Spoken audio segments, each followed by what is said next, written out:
প্রিয় দেশবাসী, আসসালামু আলাইকুম ওরহমাতুল্লাহ। আপনারা কেমন আছেন? মাশাআল্লাহ, আলহামদুলিল্লাহ, আমি আপনাদের দোয়ায় ভালো আছি। ধনিয়া বীজ বপন করব। কালকে ভিজা রাখছিলাম, সেটা রাখছি, এখন বুনে দেব। আরে ডাল পড়ছে রে, পাতা পড়ছে, সবজি বাগানে। কালকে পরিষ্কার করে দেওয়া হয়েছে।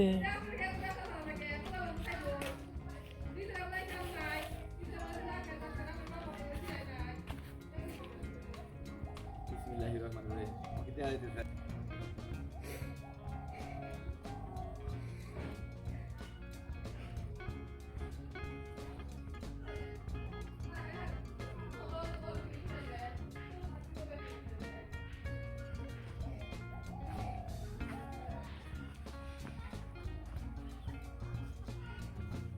আমি দইনা বীজ বপন করছি।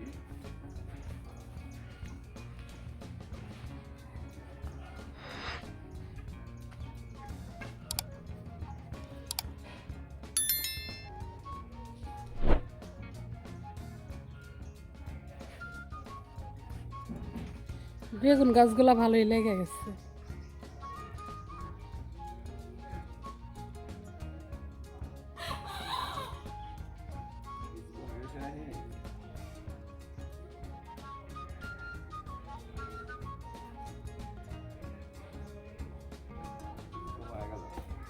না, অল্পই থাকে।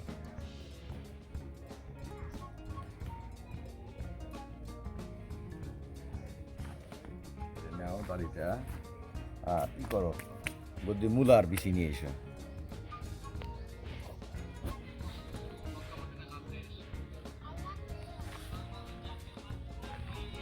এই যে আমার মোট সবজি বাগান করছি দুইটা, দুই পাশে করা হয়েছে না? দুই পাশে করছি। যাতে মূলার বিচি নিয়ে এসো, আমরা ভিডিও করি। মূলার বেশি তো মনে হয়েছে। এই যে আমার কাছে যে আগলা আছে, ফোন করছি যাতে দেখেন কি সুন্দর। এখানে এই যে খুব সুন্দরভাবে লেগে গেছে মাশাআল্লাহ, যাতে এখানে সার কীটনাশক মুক্ত তৈরি করে খাইতে পারি, উৎপাদন করে যাতে আল্লাহ দেয়। আল্লাহ যদি দেয় এখান থেকে মোটামুটি এই যে এখানে বেগুন গাছ, কালো মরিচ গাছ, এই যে কালো মরিচ গাছ, কালো মরিচ গাছ, তারপরে টমেটো, এখান দিয়ে টমেটো গাছ লাগানো হয়েছে। এই যে টমেটো গাছ, এখানে সার কীটনাশক মুক্ত আল্লাহ যদি দেয় মাশাআল্লাহ, এখান থেকে খেতে পারবো, যাতে কিনতে না হয়। এরকম আমার মতো সবাই বাড়ির আঙ্গিনায় আনাচে কানাচে যদি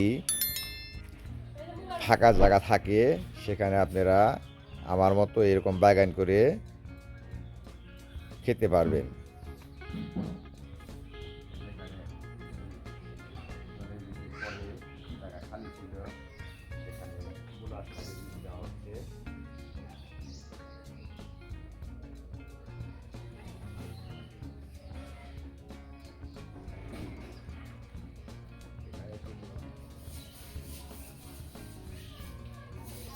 করলাম পিকনিক জন্য না, এখানে নিজেরা খাওয়ার জন্য আত্মীয় স্বজন আছে, এরাও খেতে হবে, আমিও খেতে পারবো।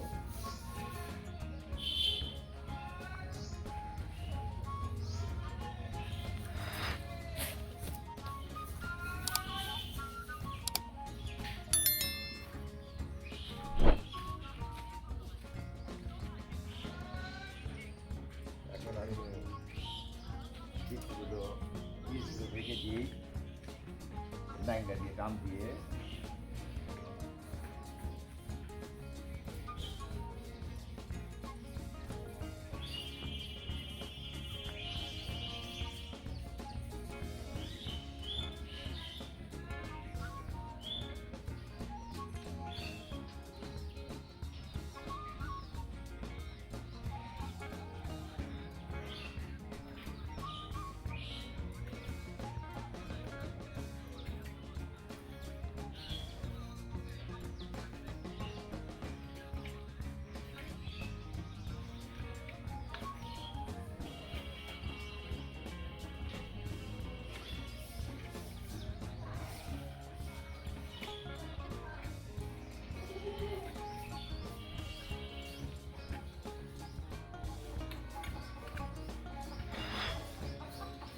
দাম দিচ্ছি কি সুন্দর দেখেন মাটিগুলো উপর হচ্ছে ওরকম আমার মতো একটা মহিলা আপনারা বানিয়ে নেবেন তৈরি করে নেবেন নিয়ে এরকমভাবে অল্প খরচে এরকম করে আবাদ করবে